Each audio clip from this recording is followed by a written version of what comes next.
സ്ത്രീകൾക്കാണെങ്കിലും പുരുഷന്മാർക്കാണെങ്കിലും exercise mandatory ആണ്. പക്ഷെ നമ്മൾ എക്സർസൈസ് ചെയ്യുന്നത് കൊണ്ടല്ല വണ്ണം കുറയുന്നത്. ഏറ്റവും ബെസ്റ്റ് ബിഗിനേഴ്സിന് എപ്പോഴും സജസ്റ്റ് ചെയ്യുന്നത് പേഴ്സണൽ ട്രെയിനിങ് തന്നെയാണ്. ഫാറ്റ് ലോസിന് ഏറ്റവും ബെസ്റ്റ് എന്ന് പറയുന്നത് സ്ട്രെങ്ത് പ്ലസ് കാർഡിയോ ആണ്. ഹാർട്ടിന്റെയും ലങ്സിന്റെയും കപ്പാസിറ്റി ഇംപ്രൂവ് ചെയ്യാൻ വേണ്ടിയിട്ടാണ് നമ്മൾ കാർഡിയോവാസ്കുലർ എക്സർസൈസ്.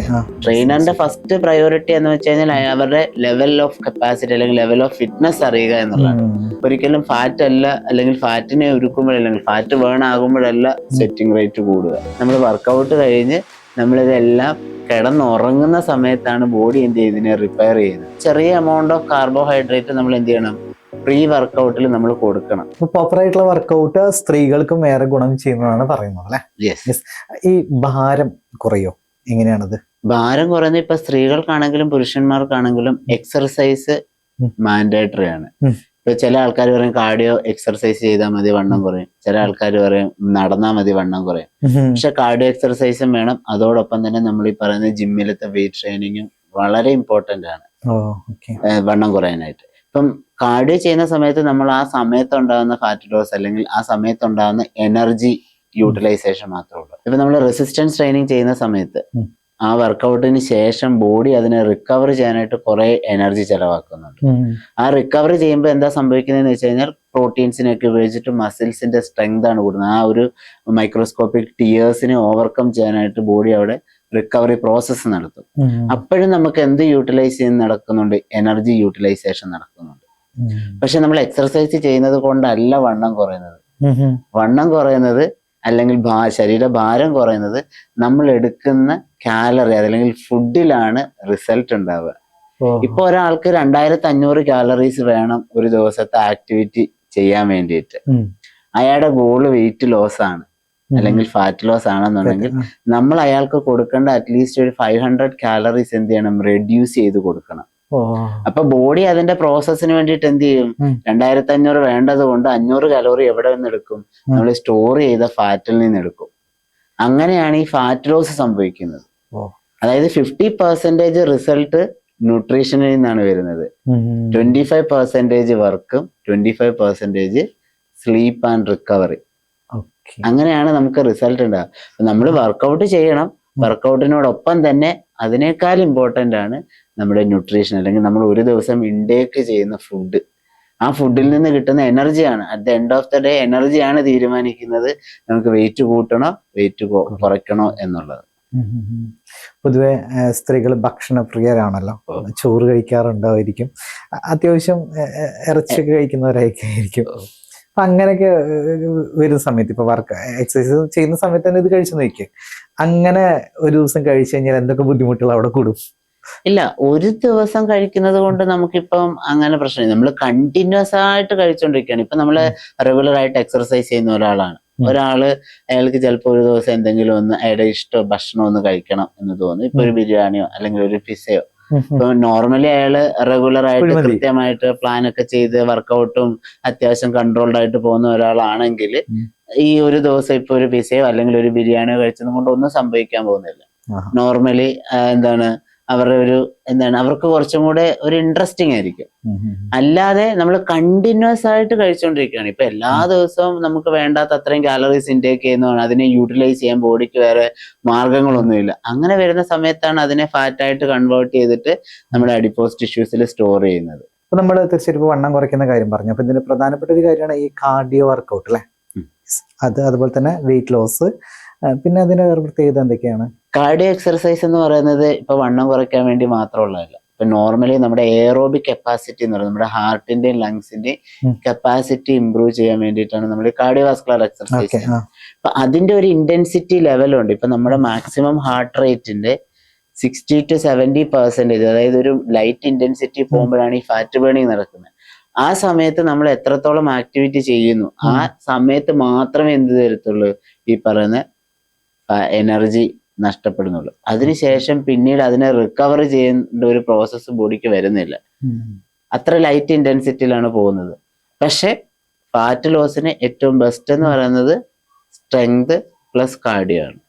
സ്ട്രെങ്ത് ട്രെയിനിങ് എന്ന് പറഞ്ഞാൽ നോർമലി നമ്മൾ ജിമ്മിലുള്ള വർക്കൗട്ടുകൾ ചെയ്ത് വെയിറ്റ് ഉപയോഗിച്ചിട്ടുള്ള വർക്കൗട്ടുകൾ ചെയ്യുക എന്നുള്ളതാണ് സ്ട്രെങ്ത് ഉദ്ദേശിക്കുന്നത്. അപ്പോഴാണ് ഇപ്പൊ ഫാറ്റ് ലോസ് അല്ലെങ്കിൽ വെയിറ്റ് ലോസ് ഉദ്ദേശിക്കുമ്പോൾ അവിടുത്തെ ഒരു ലക്ഷ്യം എന്ന് പറയുന്നത് നമ്മുടെ ഉള്ള മസ്കുലർ പേഴ്സൻറ്റേജ് അല്ലെങ്കിൽ മസിൽ മാസ് മെയിൻറ്റെയിൻ ചെയ്യണം. വേണ്ടാത്ത ഫാറ്റിനെ എന്ത് ചെയ്യണം, ബേൺ ചെയ്ത് കളയണം. അപ്പൊ ആ മസിൽ മാസ് മെയിൻറ്റെയിൻ ചെയ്താൽ മാത്രമേ നമുക്ക് ആരോഗ്യം ഉണ്ടാകത്തുള്ളൂ. ഇപ്പൊ നമ്മുടെ മസിൽ നഷ്ടപ്പെടുമ്പോൾ നമ്മുടെ ആരോഗ്യം കുറഞ്ഞു പോകും. അപ്പൊ ആരോഗ്യം നിലനിർത്തണം, അതല്ലെങ്കിൽ മസിലിന്റെ കപ്പാസിറ്റി നിലനിർത്തിക്കൊണ്ട് തന്നെ ഫാറ്റിനെ കട്ട് ചെയ്യുക എന്നുള്ളതായിരിക്കണം വെയിറ്റ് ലോസ്. അപ്പൊ അവിടെ സ്ട്രെങ്ത് ട്രെയിനിങ്ങിനാണ് നമ്മൾ പ്രാധാന്യം കൊടുക്കേണ്ടത്.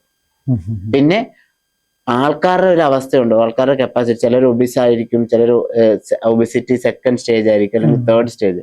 അപ്പൊ അവർക്കൊന്നും നമുക്കിപ്പോ ഒരുപാട് ഒബിസ് ആയിട്ടുള്ള ആൾക്കാർക്ക് വെയിറ്റ് ട്രെയിനിങ് ഹെവി ആയിട്ടൊന്നും കൊടുക്കാൻ പറ്റില്ല. അപ്പൊ അവർക്ക് കംഫർട്ടബിൾ എന്ന് വെച്ച് കഴിഞ്ഞാല് അവരുടെ കപ്പാസിറ്റിക്ക് അനുസരിച്ചുള്ള മൂവ്മെന്റ്സുകൾ കൊടുക്കുക എന്നുള്ളത് മാത്രമാണ്. ഇപ്പൊ എല്ലാ ആൾക്കാർക്കും നമുക്ക് വെയിറ്റ് ട്രെയിനിങ് കൊടുക്കാൻ പറ്റൂല. ഒബിസിറ്റിയിൽ അങ്ങനെ ഒരു പ്രശ്നമുണ്ട്. ഇപ്പൊ ചില ആൾക്കാർക്ക് നല്ല ഒബിസ് ആയിട്ടുള്ള ആൾക്കാർക്ക് ചിലപ്പോൾ കൈയൊന്ന് പൊക്കാൻ തന്നെ ഭയങ്കര ബുദ്ധിമുട്ടായിരിക്കും. അപ്പൊ അവരുടെ മൂവ്മെന്റ് കപ്പാസിറ്റി എത്രത്തോളം ഉണ്ട് അതിനനുസരിച്ചുള്ള വർക്കൗട്ടുകൾ സെലക്ട് ചെയ്യുക എന്നുള്ളതാണ് ട്രെയിനറിന്റെ റോള്. അതാണ് ഈ പറഞ്ഞ പോലെ തന്നെ ഒരുപാട് വെയിറ്റ് ഇങ്ങനെ എടുത്ത് യൂസ് ചെയ്യാൻ പറ്റാത്ത ഒരുപാട് ആളുകളുണ്ടല്ലോ. ഞാൻ ചോദിക്കാൻ ഇരിക്കായിരുന്നു എങ്ങനത്തെ രീതിയിലായിരിക്കും അവർക്ക് കൊടുക്കുന്നത്. അതാ പറയുന്നത്, നമ്മളിപ്പോ ആൾക്കാരുടെ കപ്പാസിറ്റി നമ്മൾ അറിയണം. ട്രെയിനറിന്റെ ഫസ്റ്റ് പ്രയോറിറ്റി എന്ന് വെച്ച് കഴിഞ്ഞാൽ അവരുടെ ലെവൽ ഓഫ് കപ്പാസിറ്റി അല്ലെങ്കിൽ ലെവൽ ഓഫ് ഫിറ്റ്നസ് അറിയുക എന്നുള്ളതാണ്. അതിനുശേഷമാണ് അവർക്ക് ഏത് ആക്ടിവിറ്റി ആണ് സ്യൂട്ട് ആവുക, അല്ലെങ്കിൽ ഏത് ടൈപ്പ് ഓഫ് ആക്ടിവിറ്റി കൊടുക്കണം എന്നത് തീരുമാനിച്ചിട്ട് അതിനനുസരിച്ച് പ്രിസ്ക്രൈബ് ചെയ്യുന്ന എക്സർസൈസ്. സ്ട്രോങ് ട്രെയിനിങ്ങിനെ കുറിച്ച് പറഞ്ഞു. ഞാൻ കുറച്ച് ചോദ്യങ്ങളൊക്കെ എടുത്തു വെച്ചിട്ടുണ്ട്. ജസ്റ്റ് ഞാൻ ചോദിക്കാം. അതായത് ഈ വെയിറ്റ് ലോസ് അതുപോലെ തന്നെ ഓവർ ഹെൽത്ത്, ഇതിന്റെ പ്രാധാന്യം എന്താ ശരിക്കും? Weight loss, over health. Weight loss എന്ന് പറഞ്ഞാൽ ഇപ്പൊ നോർമലി നമ്മള് ബോഡി കമ്പോസിഷൻ എന്ന് പറയും. അതായത് നമ്മുടെ proportion of muscle mass and fat mass. അപ്പൊ അവിടെ നമ്മള് മസിൽ മാസിനെ മെയിൻറ്റെയിൻ ചെയ്തുകൊണ്ട് ഫാറ്റ് മാസ് റെഡ്യൂസ് ചെയ്യുക എന്നുള്ളതാണ് ഈ വെയിറ്റ് ലോസ് കൊണ്ട് ഉദ്ദേശിക്കുന്നത്. ഫാറ്റ് മാസ് കുറയുന്നതിനനുസരിച്ച് നമ്മുടെ കാർഡിയോവാസ്കുലർ സിസ്റ്റം എൻഹാൻസ്ഡ് ആവും, അല്ലെങ്കിൽ അതിന്റെ കപ്പാസിറ്റി കൂടും. അതോടൊപ്പം തന്നെ നമ്മുടെ മസിലിന്റെ കപ്പാസിറ്റി കൂടും, നമ്മുടെ ബോണിന്റെ സ്ട്രെങ്ത് ഇംപ്രൂവ് ചെയ്യും, അതായത് സ്കെലിറ്റൽ സിസ്റ്റത്തിന്റെ സ്ട്രെങ്ത് ഇംപ്രൂവ് ചെയ്യും. അതേപോലെ തന്നെ നമ്മുടെ ജോയിന്റിന്റെ കപ്പാസിറ്റീസ്, അല്ലെങ്കിൽ ജോയിന്റിന് ഒരു സ്ട്രെസ്സിനെ ഓവർകം ചെയ്യാനുള്ള കപ്പാസിറ്റീസ്, ഇതൊക്കെ ഇംപ്രൂവ് ചെയ്യും. അതാണ് ഹെൽത്ത് പരമായിട്ടുള്ള കപ്പാസിറ്റീസ്. ഇപ്പൊ കാർഡിയോവാസ്കുലർ ആക്ടിവിറ്റി ചെയ്യുമ്പോൾ നമ്മുടെ ഹാർട്ടിന്റെയും ലങ്സിന്റെയും കപ്പാസിറ്റി, അതിന് എത്ര എഫിഷ്യന്റ് ആയിട്ട് ബ്ലഡിനെ ന്യൂട്രിയൻസിനെ ഒക്കെ ട്രാൻസ്പോർട്ട് ചെയ്യാൻ പറ്റുന്നു എന്നുള്ളതാണത്. ഈ വർക്കൗട്ട് ചെയ്യുന്ന സമയത്ത് പൊതുവെ നമ്മൾ നന്നായി വിയർക്കാറുണ്ട്. ഓക്കെ, ഈ വിയർപ്പ് പുറത്ത് പോകുന്നത് അത് ഫാറ്റ് പോകുന്നതാന്നൊക്കെ ഇങ്ങനെ പറഞ്ഞു കേട്ടിട്ടുണ്ട്. ഇതിലുള്ള സത്യാവസ്ഥ ഒരു സത്യമില്ല. അങ്ങനെ ഒരു ഫാറ്റ് അല്ല, നമുക്ക് ഫാറ്റിനെ ഒരിക്കലും നമുക്ക് പുറത്തൂടെ കളയാൻ പറ്റില്ല. നമ്മുടെ ബോഡി ടെമ്പറേച്ചർ ഇൻക്രീസ് ആകുമ്പോൾ നമുക്ക് ബോഡിക്ക് ഒരു എന്താണ് ഹോമിയോസ്റ്റാസിസ് കണ്ടീഷൻ ഉണ്ട്, ഒരു ഇന്റേണൽ എൻവയോൺമെന്റ് ടെമ്പറേച്ചർ മെയിൻറ്റെയിൻ ചെയ്യണം. അപ്പൊ അതിനെ കൂളാക്കാൻ വേണ്ടിയിട്ട് ബോഡി തന്നെയാണ് ഈ സ്വെറ്റ് ഉണ്ടാക്കുന്നത്, അത് ഫാറ്റ് ഇരിക്കുന്നതല്ല. ഫാറ്റിനെ നമ്മൾ ബ്രേക്കിംഗ് ഡൗൺ ചെയ്തിട്ട് എന്താക്കുകയാണ്, എനർജിക്ക് വേണ്ടി യൂട്ടിലൈസ് ചെയ്യാണ്. ഇപ്പൊ ഫാറ്റിനെ ബ്രേക്കിംഗ് ഡൗൺ ചെയ്തിട്ട് നമ്മൾ എന്താണ് എയറോബിക് സിസ്റ്റത്തിലൂടെ എനർജി ആയിട്ട് യൂട്ടിലൈസ് ചെയ്യണം. അത് കുറച്ചൊരു ലോങ് ഒരു പ്രോസസ് ആണത്. അതിനെ എനർജി ആയിട്ട് യൂട്ടിലൈസ് ചെയ്യാൻ വേണ്ടിയിട്ട് ATP ഉണ്ടാക്കാനായിട്ട് എടുക്കുകയാണ് ഫാറ്റിന്. അല്ലാതെ ഫാറ്റിനെ ഉരുക്കിയിട്ട് നമുക്ക് സെറ്റ് ആയിട്ട് പുറത്തോട്ട്. ഇപ്പൊ എൻവയോൺമെന്റിനനുസരിച്ച് ഓരോ ആൾക്കാരുടെ ബോഡി ടൈപ്പിനനുസരിച്ചായിരിക്കും സെറ്റിംഗ് റേറ്റ് കൂടുന്നത്. അതായത് ഒരിക്കലും ഫാറ്റ് അല്ല, അല്ലെങ്കിൽ ഫാറ്റിനെ ഉരുക്കുമ്പോഴല്ലെങ്കിൽ ഫാറ്റ് ബേൺ ആകുമ്പോഴല്ല സെറ്റിംഗ് റേറ്റ് കൂടുക. അതെ, അതായത് നമ്മൾ വയർക്കുന്നത് ഒരിക്കലും റിസൾട്ടിന്റെ മാറ്റർ അല്ല. നമ്മുടെ ജിമ്മില് ഫാനില്ല, നമ്മള് വിയർക്കും എന്ന് വിചാരിച്ചു നമുക്ക് വെയിറ്റ് ലോസ് ഉണ്ടാവില്ല. അതെ, അത് വർക്കൗട്ട് ചെയ്യുന്നതും അതിന്റെ ചൂടും മൊത്തത്തിൽ നമ്മുടെ ശരീരം വിയർക്കും. ശരിയാണ്, തീർച്ചയായിട്ടും. ഈ ഫാറ്റ് ലോസിനെ നിയന്ത്രിക്കുന്ന എന്തൊക്കെയാണ്? ഫാറ്റ് ലോസിനെ നിയന്ത്രിക്കുന്ന ഘടകങ്ങൾ എന്ന് വെച്ച് കഴിഞ്ഞാല്, ഒന്ന് നമ്മൾ എത്രത്തോളം എനർജി എടുക്കുന്നു എന്നുള്ളതാണ്. ഇപ്പൊ നമ്മൾ നേരത്തെ പറഞ്ഞായിരുന്നു, ഒരാൾ കലോറി ഡെഫിസിറ്റിൽ പോയെങ്കിൽ മാത്രമേ നമുക്ക് എന്ത് ചെയ്യാൻ പറ്റത്തുള്ളൂ, ഫാറ്റിനെ ബേൺ ചെയ്യാൻ പറ്റൂ. ഇപ്പം 2000 കാലറീസ് വേണ്ട ഒരാള് 2500 എടുക്കുകയാണെങ്കിൽ 500 എന്ത് ചെയ്യും, ഫാറ്റായിട്ട് കൺവേർട്ട് ചെയ്ത് സ്റ്റോർ ചെയ്ത് വെക്കും. അതേസമയം അയാൾ 1500 എടുക്കുകയാണെങ്കിൽ എന്ത് ചെയ്യും, ഈ സ്റ്റോർ ചെയ്തിരിക്കുന്ന ഫാറ്റിനെ ബോഡി എന്ത് ചെയ്യും, മൊബിലൈസ് ചെയ്തിട്ട് എനർജിക്ക് വേണ്ടിയിട്ട് യൂട്ടിലൈസ് ചെയ്യും. അപ്പോഴാണ് ഈ ഫാറ്റ് ലോസ് വരുന്നത്. അതായത് ഫാറ്റ് ലോസ് നടക്കണമെന്നുണ്ടെങ്കിൽ അൾട്ടിമേറ്റ്ലി നമ്മൾ ഇൻടേക്ക് ചെയ്യുന്ന ന്യൂട്രിയൻസിലെ കാലറീസിനെ നമ്മൾ എന്ത് ചെയ്യണം, റെസ്ട്രിക്ട് ചെയ്യണം. അവിടെയാണ് നമ്മൾ ഡയറ്റ് എന്ന് പറഞ്ഞിട്ടൊരു സാധനം കൊടുക്കുക, കലോറി ഡെഫിസിറ്റ് ഡയറ്റ് കൊടുക്കുക.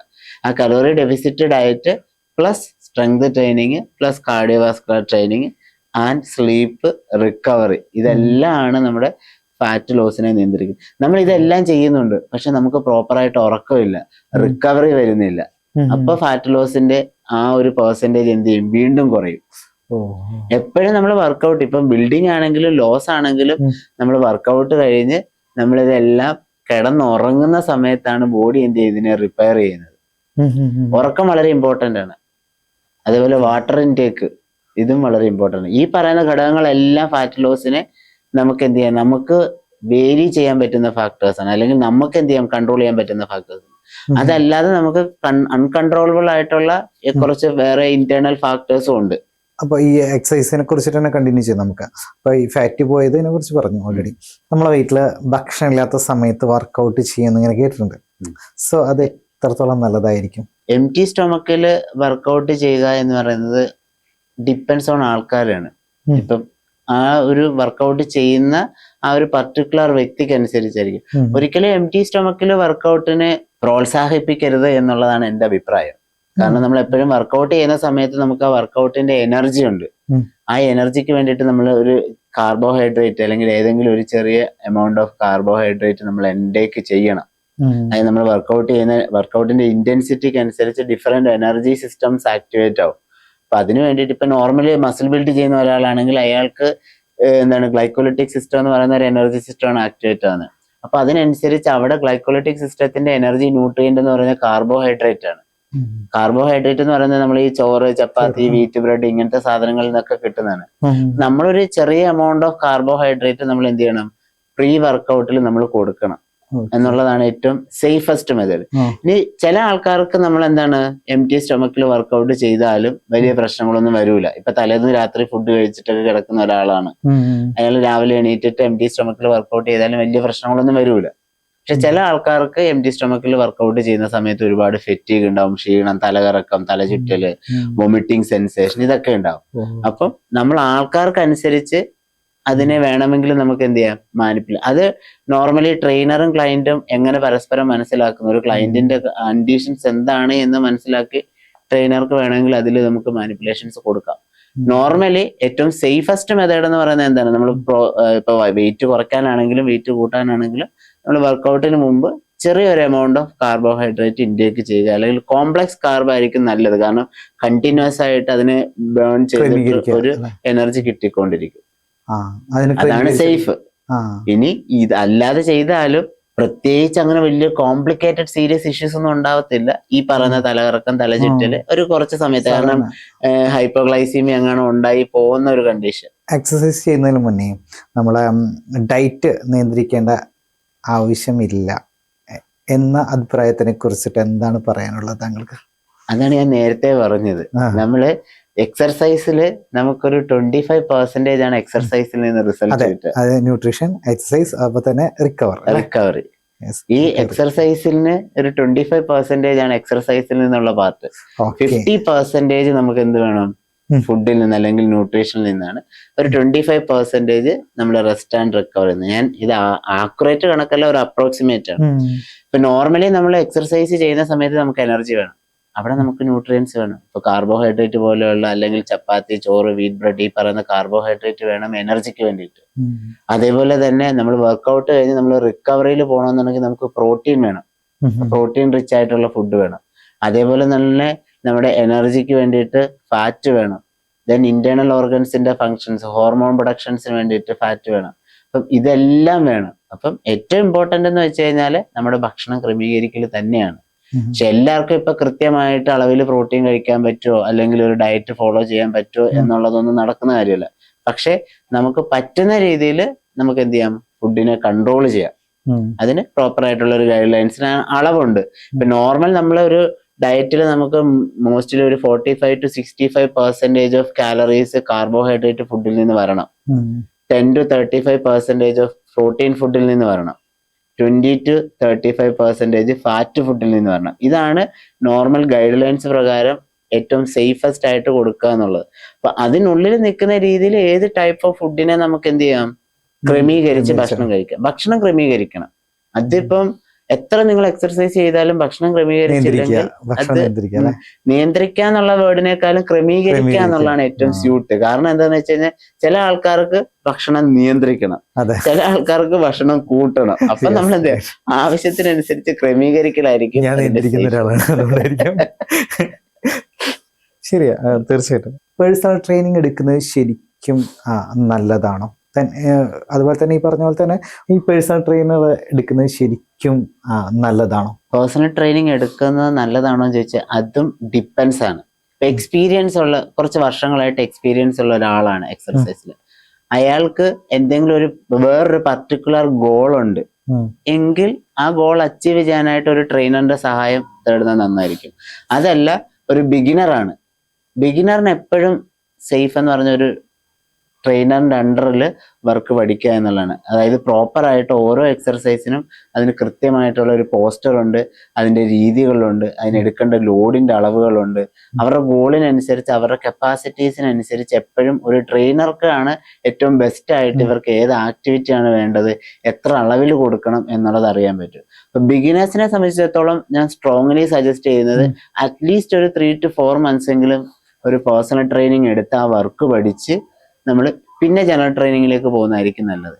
എന്തെങ്കിലും മെഡിക്കൽ കോംപ്ലിക്കേഷൻസ് ഉള്ള ഒരാൾ ഡെഫിനറ്റ്ലി പേഴ്സണൽ ട്രെയിനിങ് തന്നെ വേണം കൂടെ കൊണ്ടുപോകാനായിട്ട്. അങ്ങനെ ആൾക്കാർക്കനുസരിച്ചാണ് നമ്മൾ എപ്പോഴും പേഴ്സണൽ ട്രെയിനിങ് വേണോ വേണ്ടോ എന്ന് തീരുമാനിക്കുന്നത്. ചില ആൾക്കാരെ ഇപ്പോൾ ചിലൊരു ട്രെൻഡ് ഉണ്ട്, ആദ്യത്തെ 1 മാസം 1-2 മാസം ജിമ്മിൽ പോയി നോക്കിയിട്ട് പേഴ്സണൽ ട്രെയിനിങ് എടുക്കുക. അപ്പൊ ആ നോക്കുന്ന സമയത്തായിരിക്കും ഇവർ ഏതെങ്കിലും ഒരു എക്സർസൈസ് ചെയ്തിട്ട് ഒരു ഇഞ്ചറി വരുത്തി വയ്ക്കുക.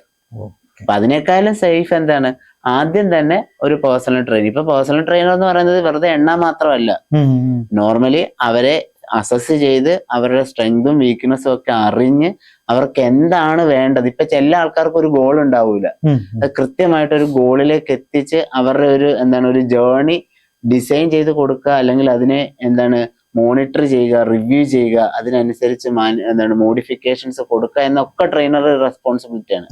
ഏറ്റവും ബെസ്റ്റ് ബിഗിനേഴ്സിന് എപ്പോഴും സജസ്റ്റ് ചെയ്യുന്നത് പേഴ്സണൽ ട്രെയിനിങ് തന്നെയാണ്. അപ്പൊ അവരിലൊരു വ്യത്യാസം കൊണ്ടുവരാൻ സാധിക്കും ഡെഫിനറ്റ്ലി. കാരണം ജനറൽ ട്രെയിനിങ് എന്ന് വെച്ച് കഴിഞ്ഞാൽ ഒരു ജിമ്മിൽ ഇപ്പൊ ഒരു ജനറൽ ട്രെയിനർ എന്ന് പറഞ്ഞാൽ ഒരാളെ കാണത്തുള്ളൂ. അവർ ഈ വരുന്ന എല്ലാ ആൾക്കാരെയും നോക്കി നടക്കും. അതിൽ ചിലപ്പോൾ നമ്മൾ അടുത്ത ആളുടെ അടുക്ക പോകുമ്പോഴായിരിക്കും ഇയാള് തെറ്റായിട്ട് ചെയ്യുന്നത്. അപ്പൊ നമ്മളെല്ലാം കറങ്ങി വരുമ്പോഴത്തേക്ക് ഇയാളെ ആ സെറ്റ് കഴിഞ്ഞിട്ടുണ്ടാവും. അപ്പം അതിനേക്കാളും ബെറ്റർ കൂടെ ഒരു ട്രെയിനർ നിന്ന് ട്രെയിൻ ചെയ്യിക്കുമ്പോഴാണ് കറക്റ്റ് ആയിട്ട് നമുക്ക് ഇവാലുവേഷൻസ് സേഫ് ആയിട്ട് എഫക്റ്റീവ് ആയിട്ട് എക്സർസൈസ് ചെയ്യാൻ പറ്റും. എക്സസൈസ് ചെയ്യുന്ന സമയങ്ങളിൽ പല ഇഞ്ചുറികളും വരാറുണ്ട്. അപ്പൊ അത് സാധാരണക്കാരനൊക്കെ അത് നിയന്ത്രിക്കാനായിട്ട് എന്തൊക്കെ കാര്യങ്ങൾ ശ്രദ്ധിക്കേണ്ടി വരും സാധാരണ? അതില് ഒന്നാമത്തെ കാര്യം, മിക്ക ആൾക്കാരും ജിമ്മിലോട്ട് ഓടി വന്ന് 2 കൈയും കാലും ഒന്ന് കറക്കും, വർക്കൗട്ട് ചെയ്യും. ഇതാണ് സാധാരണ നമ്മൾ കാണുന്ന ഒരു പ്രവണത. പക്ഷെ നമ്മൾ എക്സർസൈസ് ഒരു 1 hour ആണ് നോർമലി, ഒരു 45 to 60 minutes ആണ് എക്സർസൈസ്. അതിലൊരു 15 to 20 minutes നമ്മൾ വാമപ്പ് എന്ന് പറയുന്ന ഒരു ഫേസ് ഉണ്ട്. ഈ വാമപ്പിലാണ് നമ്മൾ എന്ത് ചെയ്യുന്നത്, ബോഡിനെ പ്രിപ്പയർ ചെയ്യുന്നത്. ഈ വാമപ്പിൽ തന്നെ ഡിഫറെന്റ് കമ്പോണൻസ് ഉണ്ട്. ആദ്യം നമ്മൾ കാർഡിയോവാസ്കുലർ സിസ്റ്റത്തിനെ ആക്ടിവേറ്റ് ആക്കാനായിട്ട് നമ്മളൊരു പൾസ് റേസർ ചെയ്യും, ഒരു 5 to 10 minutes. ദെൻ അതിനുശേഷം നമ്മുടെ എല്ലാ ജോയിന്റിനെയും ആക്റ്റീവ് ആക്കാൻ വേണ്ടിയിട്ടുള്ള ജോയിന്റ് മൊബിലിറ്റി എക്സർസൈസ് ചെയ്യും. അത് എല്ലാ ജോയിന്റിനും പെർമിറ്റബിൾ ആയിട്ടുള്ള മൂവ്മെന്റ്സുകളുണ്ട്, അത് ചെയ്യണം. അതിനുശേഷം ഡൈനാമിക് സ്ട്രെച്ച് എന്ന് പറഞ്ഞിട്ടൊരു ഏരിയ ഉണ്ട്. അതായത് നമ്മുടെ മസിൽസിന്റെ ടെമ്പറേച്ചറും ഇലാസ്റ്റിസിറ്റി ഒക്കെ ഇമ്പ്രൂവ് ചെയ്യാൻ ആക്ടിവേറ്റ് ആക്കാൻ വേണ്ടിയിട്ട്. ഇത്രയും ചെയ്ത് കഴിഞ്ഞിട്ടാണ് നമ്മൾ എന്തിലേക്ക് പോകുന്നത്, എക്സർസൈസിലേക്ക് പോകേണ്ടത്. ഈ കമ്പോണൻസ് ഒക്കെ ചെയ്യുമ്പോൾ തന്നെ നമുക്ക് എന്ത് ചെയ്യും, ബോഡി വാം ആകും. വാം ആകാത്ത ബോഡിയിലേക്ക് നമ്മളൊരു സ്ട്രെസ് കൊടുക്കുമ്പോഴാണ് ഈ ഇഞ്ചുറീസ് ഉണ്ടാവുക. പിന്നെ നമുക്കൊരു ലിഫ്റ്റിംഗ് കപ്പാസിറ്റി ഉണ്ട് അല്ലെ, നമുക്ക് ഓരോ ആൾക്കാർക്കും ഒരു ലിഫ്റ്റിംഗ് കപ്പാസിറ്റി ഉണ്ട്, ഓരോ മസിലിനും ഓരോ ലിഫ്റ്റിംഗ് കപ്പാസിറ്റി ഉണ്ട്. അതിനപ്പുറത്തേക്ക് അല്ലെങ്കിൽ നമുക്ക് എടുക്കാൻ പറ്റാത്ത ഒരു ലോഡ് എടുത്തിട്ട് സെക്കൻഡറി മസിൽസിനെയൊക്കെ യൂസ് ചെയ്ത് അല്ലെങ്കിൽ അൺവാണ്ടഡ് മൂവ്മെന്റ്സുകളൊക്കെ കൊടുക്കുമ്പോഴാണ് ഈ ഒരു ഇഞ്ചുറി ഉണ്ടാവുക. അപ്പം ഇങ്ങനത്തെ കുറെ കാര്യങ്ങൾ. പിന്നെ എന്തെങ്കിലും മെഡിക്കൽ കണ്ടീഷൻസ് ഉണ്ടെങ്കിൽ അത് ഡിസ്ക്ലോസ് ചെയ്യാതിരിക്കുക. അതും ഈ പറയുന്ന ഇഞ്ചുറീസിലേക്കോ ആക്സിഡന്റ്സിലേക്കോ ഒക്കെ പോകാനുള്ള ചാൻസസ് വളരെ കൂടുതലാണ്. അപ്പൊ ഇഞ്ചുറി ഉണ്ടാവാതിരിക്കാൻ വേണ്ടിയിട്ടാണ് നമ്മളിപ്പോ ഒരു ട്രെയിനറിനെ എടുക്കുന്ന സമയത്ത് കൃത്യമായിട്ട് അയാൾ അസസ് ചെയ്ത് ഇവരുടെ മെഡിക്കൽ കണ്ടീഷൻസ് ഒക്കെ നോക്കി കൃത്യമായിട്ട് പ്ലാൻ ചെയ്ത് കൊടുക്കുക എന്നുള്ളത്. അവിടെ ഒരു മെഡിക്കൽ കണ്ടീഷൻ ഉണ്ട് എന്ന് അറിഞ്ഞു കഴിഞ്ഞു കഴിഞ്ഞാൽ ഡയറക്ട്ലി ട്രെയിനർ എന്ത് ചെയ്യണം, റെഫർ ചെയ്യുക എന്നുള്ളതാണ്, അല്ലെങ്കിൽ കൺസേൺഡ് അതോറിറ്റിക്ക് റെഫർ ചെയ്യുക എന്നുള്ളതാണ് ട്രെയിനറിന്റെ സ്കോപ്പ് ഓഫ് പ്രാക്ടീസ്. അപ്പൊ അത് ചെയ്യാതെ കൊടുക്കുമ്പോൾ വീണ്ടും ഇഞ്ചുറി ഉണ്ടാവും. ആ ഒരു എവിടെ റെഫർ ചെയ്യണം, എപ്പോൾ റെഫർ ചെയ്യണം, ഡയറക്റ്റ് ആയിട്ട് എക്സർസൈസ് കൊടുക്കാൻ പറ്റുന്ന ആളാണോ, ഇതൊക്കെ അറിയാൻ വേണ്ടിയിട്ടാണ് നമ്മളൊരു ട്രെയിനർ ഇവരെ അസസ് ചെയ്യുന്നത്. അതുകൊണ്ടാണ് പേഴ്സണൽ ട്രെയിനിങ് എപ്പോഴും വേണം എന്ന് പറയുന്നത്. കുറച്ച് എക്സ്പീരിയൻസ് ആയി കഴിഞ്ഞ് കഴിഞ്ഞാൽ പിന്നെ എല്ലാ കാലവും പേഴ്സണൽ ട്രെയിനിങ് ഇതൊരു ഹ്യൂജ് എമൗണ്ട് ഇൻവെസ്റ്റ് ചെയ്യേണ്ട ഏരിയയാണ്. അപ്പൊ ചിലപ്പോൾ നമുക്ക് എന്താണ് അതിനെ കൊണ്ടുപോകാൻ പറ്റിയില്ല എന്നുണ്ടെങ്കിൽ നമുക്ക് നോർമൽ റെഗുലർ എക്സർസൈസിലേക്ക് പോകാനും പറ്റും. അപ്പൊ വാമപ്പ്, ടെക്നിക്ക്, അതുപോലെ തന്നെ ഈ പറഞ്ഞ പോലെ എന്താ പറയാ പ്രോഗ്രഷൻ അതും ഭയങ്കര ഇമ്പോർട്ടന്റ് ആണ്. ഓരോ എക്സർസൈസിന് ടെക്നിക്ക് ഭയങ്കര ഇമ്പോർട്ടന്റ് ആണ്. ഇപ്പൊ നമ്മളൊരു സ്ക്വാട്ട് ചെയ്യുന്നു, അപ്പൊ നമ്മള് ഇരുന്ന് എണീക്കുന്ന ആ മൂവ്മെന്റ് ആണ് സ്ക്വാട്ട് എന്ന് പറയുന്നത്. അപ്പൊ അതിനകത്ത് തന്നെ ഒരുപാട് കാല് പ്ലേസ് ചെയ്യേണ്ട ഏത് ടെക്നിക്ക് ഉണ്ട്. Hip width apart, leg place ചെയ്യണം, അതേപോലെ turn out, feet turn out ചെയ്യണം, നമ്മൾ കോർ എൻഗേജ് ചെയ്യണം, അതേപോലെ തന്നെ ഷോൾഡേഴ്സ് റിട്രാക്ട് ചെയ്യണം. ഇങ്ങനത്തെ കുറച്ച് ടെക്നിക്കൽ എന്താണ് ക്യൂസ് ഉണ്ട് ഇത് കറക്റ്റ് ചെയ്യാനായിട്ടുള്ള, അല്ലെങ്കിൽ ഇത് ചെയ്യാനായിട്ടുള്ള. അതെല്ലാം ചെയ്ത് കറക്റ്റ് ആയിട്ട് നമ്മൾ ബ്രീത്ത് ഇൻ ചെയ്ത് ലോവറിങ് ചെയ്ത് ബ്രീത്ത് ഔട്ട് ചെയ്ത് സ്റ്റാൻഡപ്പ് ചെയ്യണം. സ്റ്റാൻഡപ്പ് ചെയ്യുന്ന സമയത്ത് നമ്മൾ നീസ് ലോക്ക് ആക്കാൻ പാടില്ല. ഇങ്ങനത്തെ കുറെ ടെക്നിക്കൽസ് ഉണ്ട്. ഇതെല്ലാം കറക്റ്റ് ആയിട്ട് നമ്മൾ ഫോളോ ചെയ്താൽ മാത്രമേ ഇഞ്ചുറി ഇല്ലാതെ നമുക്ക് വർക്ക്ഔട്ട് ചെയ്യാൻ പറ്റൂ. അതോടൊപ്പം തന്നെ ഈ പ്രോഗ്രഷൻ എന്ന് പറയുന്നത് എന്ന് വെച്ച് കഴിഞ്ഞാല് നമ്മൾ സ്ട്രെസ് കൊടുക്കാന്ന് പറയും, പ്രോഗ്രസീവ് ഓവർലോഡ്. നമ്മളിപ്പോ മിക്ക ആൾക്കാരും ജിമ്മിൽ പോയി കഴിഞ്ഞാൽ ആദ്യത്തെ കുറച്ച് നാൾ കൊണ്ട് ഒരു ചെറിയ റിസൾട്ട് ഉണ്ടാവും. പക്ഷെ അതേ റിസൾട്ട് ഇവര് എന്താണ് ഈ അതേ വർക്കൗട്ടുകൾ മെയിൻറ്റെയിൻ ചെയ്ത് അങ്ങനെ തന്നെ പോവാണെങ്കിൽ ആ റിസൾട്ട് അവിടെ സ്റ്റക്ക് ആയി പോകും. പ്ലേറ്റ്, അതായത് ബോഡിക്ക് അതിനെ ഓവർകം ചെയ്യാനുള്ള കപ്പാസിറ്റി ആയി കഴിഞ്ഞാൽ പിന്നെ പ്രത്യേകിച്ച് മാറ്റങ്ങളൊന്നും ഉണ്ടാകത്തില്ല. അപ്പം വീണ്ടും ബോഡിക്ക് അക്വിസ്റ്റൈൻ ചെയ്യാൻ പറ്റുന്നതിനേക്കാളും ചെറിയൊരു ലോഡും കൂടെ കൂടുതൽ കൊടുക്കും. അപ്പൊ വീണ്ടും എന്ത് ചെയ്യും, ബോഡി കുറച്ചും കൂടെ സ്ട്രെങ്ത് ആക്കി എടുക്കുക. അങ്ങനെ കണ്ടിന്യൂസ് ആയിട്ട് നമ്മൾ എന്ത് ചെയ്യണം, ആ ലോഡിനെ കുറച്ചും കൂടെ കൂട്ടുന്നത്, വർക്കിന്റെ ഇന്റൻസിറ്റി അല്ലെങ്കിൽ ലെവൽ ഓഫ് എഫേർട്ടിനെ കൂട്ടുന്നതിനാണ് പ്രോഗ്രസീവ് ഓവർലോഡ് എന്ന് പറയുന്നത്. അതുണ്ടെങ്കിൽ മാത്രമേ എന്തുണ്ടാകത്തുള്ളൂ, റിസൾട്ട് വരത്തുള്ളൂ. അല്ലെങ്കിൽ നമുക്ക് വന്ന റിസൾട്ട് അവിടെ സ്റ്റക്ക് ആയി നിൽക്കും. ഇപ്പൊ നമ്മൾ ദിവസവും ഒരേ രീതിയിൽ ഭക്ഷണം കഴിക്കുന്നു, ഒരേ രീതിയിൽ ജോലി ചെയ്യുന്നു, ഒരേ രീതിയിൽ കടന്നുറങ്ങുന്നു, നമുക്ക് എല്ലാം അതേപോലെ തന്നെ പോകും. പക്ഷെ നമ്മൾ അതിനകത്ത് എന്തെങ്കിലും വ്യത്യാസം വരുത്തുമ്പോഴാണ് പിന്നെ നമുക്ക് അതിനെ ഓവർകം ചെയ്യാനായിട്ടുള്ള കപ്പാസിറ്റി വരും. സെയിം ഇന്റേണലി അത് തന്നെയാണ് വരുന്നത്. ഒരുപാട് മാരത്തോണിലൊക്കെ പങ്കെടുത്തിട്ടുണ്ട് അല്ലെ? കുറച്ച് മാരത്തോൺ എന്ന് പറയുന്നത് ഇപ്പൊ റീസെന്റ് ആയിട്ട് കഴിഞ്ഞ വർഷം എനിക്കൊരു ആഗ്രഹം, ഓടണമെന്നൊരു ആഗ്രഹം ഉണ്ടായിരുന്നു. പക്ഷെ അങ്ങനെ ഒരു കപ്പാസിറ്റി ഉണ്ടോ എന്ന് എനിക്ക് അറിയത്തില്ലായിരുന്നു. ഞാൻ നിതിൻ സാരംഗ് എന്ന് പറഞ്ഞൊരു റണ്ണർ ഉണ്ട്, ഭയങ്കര ഒരു ലോങ് ആണ്. അപ്പം എത്ര കിലോമീറ്റേഴ്സോളം ഉണ്ടായിരിക്കും? മാരത്തൺ 42 സംതിങ് കിലോമീറ്റേഴ്സ് ആണ്. നോർമലി ഞാൻ അത്ര ഫുൾ മാരത്തോൺ ഞാൻ ഇതുവരെ ഓടിയിട്ടൊന്നുമില്ല. പിന്നെ ഏറ്റവും റീസെന്റ് ആയിട്ട് കഴിഞ്ഞ എന്റെ ബർത്ത്ഡേക്കാണ് 43 കിലോമീറ്റേഴ്സ്. അത് ട്രിവാൻഡ്രം സിറ്റി തന്നെയാണ്. ട്രിവാൻഡ്രത്ത് നിന്ന് എന്റെ വീട്ടിൽ നിന്ന് ഇറങ്ങി കുറെ ചുറ്റി 43 കിലോമീറ്റർ ആയപ്പോ തിരിച്ചെന്റെ വീട്ടിലെത്തി. അങ്ങനെ കിലോമീറ്റർ ഓടിയത്. ശരിക്കും പറഞ്ഞാൽ സമൂഹത്തിൽ നിരവധി തോട്ട്സ് ഉണ്ട് പലവർക്കും. ഈ പറഞ്ഞ പോലെ എന്താ പറയാ, ഡിസ്റ്റൻസിൽ റൺ ചെയ്ത് കഴിഞ്ഞ് കഴിഞ്ഞാൽ മസിൽസിൽ ലോസ് ഉണ്ടാക്കും എന്നൊക്കെ പറഞ്ഞിട്ടുണ്ട്. ഇത് ശരിക്കും ശരിയാണോ? എന്താണ് അത്? അതില് നമ്മളിപ്പം കണ്ടിന്യൂസ് ആയിട്ട് അതേ ആക്ടിവിറ്റി ചെയ്തുകൊണ്ടിരുന്നു കഴിഞ്ഞാൽ അതിനനുസരിച്ച് ന്യൂട്രിയൻസ് എടുത്തില്ല എന്നുണ്ടെങ്കിൽ നമുക്ക് എന്തുണ്ടാവും, മസിൽ ലോസ് ഉണ്ടാവും. ഇപ്പൊ നോർമലി നമ്മൾ ഏതൊരു ആക്ടിവിറ്റി ചെയ്യുമ്പോഴും അതിനനുസരിച്ച് അതിന് റിക്കവറി ന്യൂട്രിയൻസ് കൊടുക്കണം. റിക്കവറി ന്യൂട്രിയൻസ് ഇപ്പൊ നമ്മള് മസിൽ ലോസ് ഉണ്ടാവാനുള്ള കാരണം മസിൽ ബിൽഡ് ചെയ്യാനുള്ള ന്യൂട്രിയൻസ് കിട്ടുന്നില്ല. അതുകൊണ്ടാണ് ഇപ്പൊ ഞാൻ റൺ ചെയ്യുന്നുണ്ട്, എന്നാൽ ഹെവി റണ്ണർ ഒന്നുമില്ല, പക്ഷെ ഞാൻ എന്റെ വെയിറ്റിലോ അല്ലെങ്കിൽ എന്റെ മസ്കുലർ പെർസെന്റേജിലോ കുറവൊന്നുമില്ല. നോർമലി അതിനനുസരിച്ചുള്ള ന്യൂട്രിയൻസ് ഇൻടേക്ക് എടുക്കുന്നുണ്ട്. പിന്നെ ഒരേ ആക്ടിവിറ്റി മാത്രം ചെയ്യുമ്പോഴാണ് കൃത്യമായിട്ടുള്ള ന്യൂട്രിയൻസ് ഇല്ലാതെ. ഇപ്പൊ മാരത്തോൺ റണ്ണേഴ്സിനെ നോക്കിക്കഴിഞ്ഞാൽ അവരുടെ ഫിസിക് വേറൊരു ടൈപ്പാണ്, അവരുടെ ലീൻ ഫിസിക് ആണ്. കാരണം അവർക്ക് അവരുടെ മസിൽ ഫൈബേഴ്സ് വേറൊരു ടൈപ്പാണ്. അതുകൊണ്ടാണ് അവർക്ക് ആ ഒരു ലീൻ ഫിസിക് ഇരിക്കുന്നത്. അതായത് അതിനെ സ്ലോ ട്വിച്ച് മസിൽ ഫൈബേഴ്സ് എന്ന് പറയും.